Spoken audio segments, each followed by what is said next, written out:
We obviously need to have a mission, purpose, which oftentimes ties into our career, our work. And if it doesn't, then that's something I encourage you guys to think about, how you can set purpose up within your work so that each day it becomes something that really, really drives you to become better and to serve at a higher level other humans and God. Welcome to the Sales Made Simple podcast. This podcast is dedicated to helping overwhelmed outdoor living professionals, landscapers, and hardscapers just like you increase your closing rate to over 75% without doubling your workload so you can build a seven-figure business that doesn't need you. I'm your host, Joshua Gillow. Let's dig in.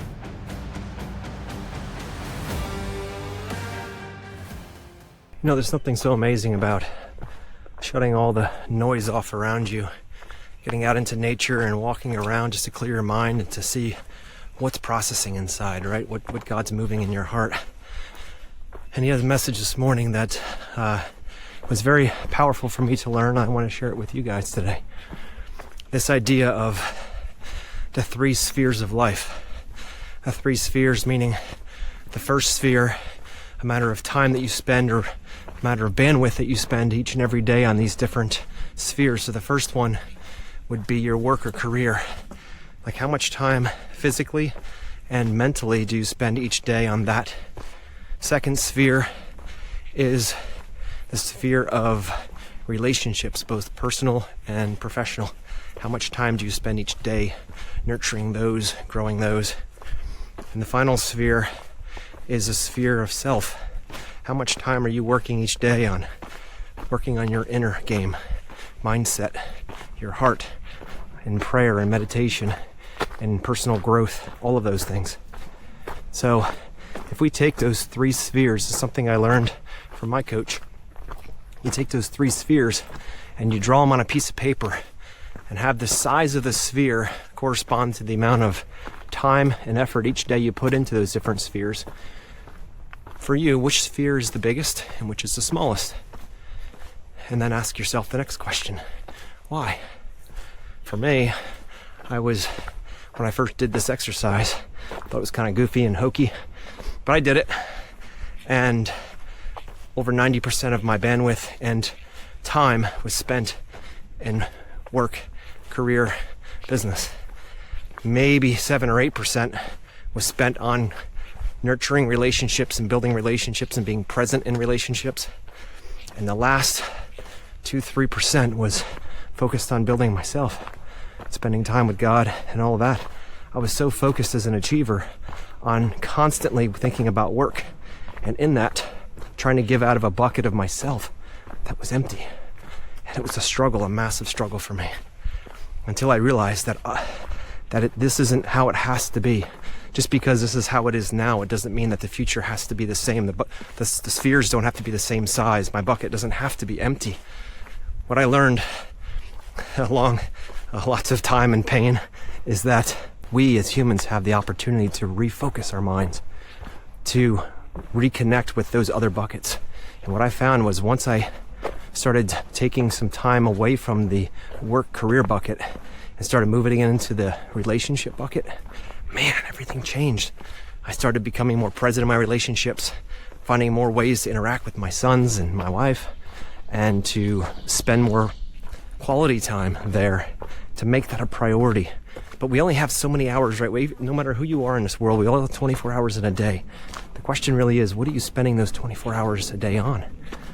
Are they on things that are going to move the needle long term? Or are they just for short term? Are they just for work, just for relationships, just for self? We need to work on a balance. When we can balance those, and we obviously need to have a mission, a purpose, which oftentimes ties into our career, our work. And if it doesn't, then that's something I encourage you guys to think about, how you can set purpose up within your work so that each day it becomes something that really, really drives you to become better and to serve at a higher level other humans and God. But on top of that, next thing is your relationships. What relationships in your life could be better? What relationships could you improve and nurture if you could pull some time out of the work bucket and put it into the relationship bucket? And then finally, of all of those things, you can't give somebody something you don't have. And what I mean by that is you can't, if your bucket is empty because you're giving in work and you're giving in relationships, whether it's at home or at work, And then you want time for yourself. You want to be able to fill your bucket back up and to fill your heart and your soul back up with incredible energy to give to others and to serve and to be and to show up as a better person.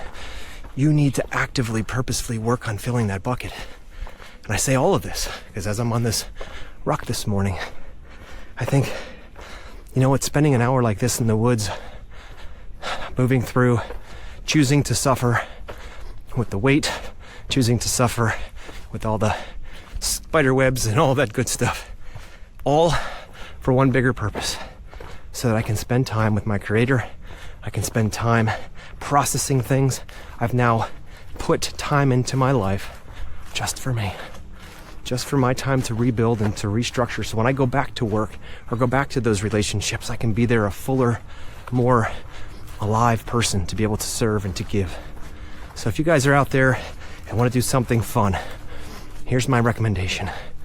Just think about work, relationships, and self, and assign them a certain percentage. There's only 100% to work with here, of course. So assign how much time, not just physical time in a week that you spend, but how much time do you spend mentally as well? You know, sitting on the couch at night thinking about work. What are you going to do for the next day? You might not be physically working, but that all adds up. So think about how much time you spend in those three buckets, those three spheres, and write out a percentage. And then draw circles to represent that. So if it was like where mine was, it was 90, 8, 2. So 90% work, 8% was relationships, and 2% was self. And then I look at that and say, what could I do today, right now, that could help balance that out a little bit more? What could I do that could help get me more? Now, they don't have to be flat. It's not all 33%. It doesn't have to be that way.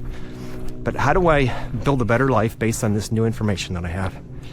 And guys, when you start doing that, you look at it that way and you say, wait a minute here. I could go and I could take my wife out for dinner tonight. I could watch a movie with the kids. I could rob from the bucket of work and put it into the family relationship. And then from there, what about self? What can you do for self-care? Is it just taking a walk in the woods? Is it going hunting or going on that fishing trip you've always dreamed of?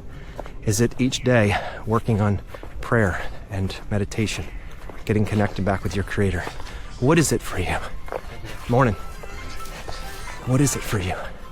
What could you do today that would cost nothing but a shift in perspective that would allow you to take what you just learned, those three spheres, and make them more powerful, encouraging, and empowering for you to grow, to become the person that God always created you to be, and not stuck in what you think you have to be? Guys, it's a big question. The answer to this question could lead to many, many other questions, and to such growth and personal peace, joy, love, and fulfillment deep down in your soul. So do that today. Figure out your percentages. Draw circles, take a look, and figure out what you want to do right now to shift something that might not be right for you. Guys, I appreciate you following along here. I appreciate you sharing this moment with me. And get out there and get some work done. Get out there and become more aware. The more aware you are, the more love, peace, joy, and fulfillment you'll have in your life.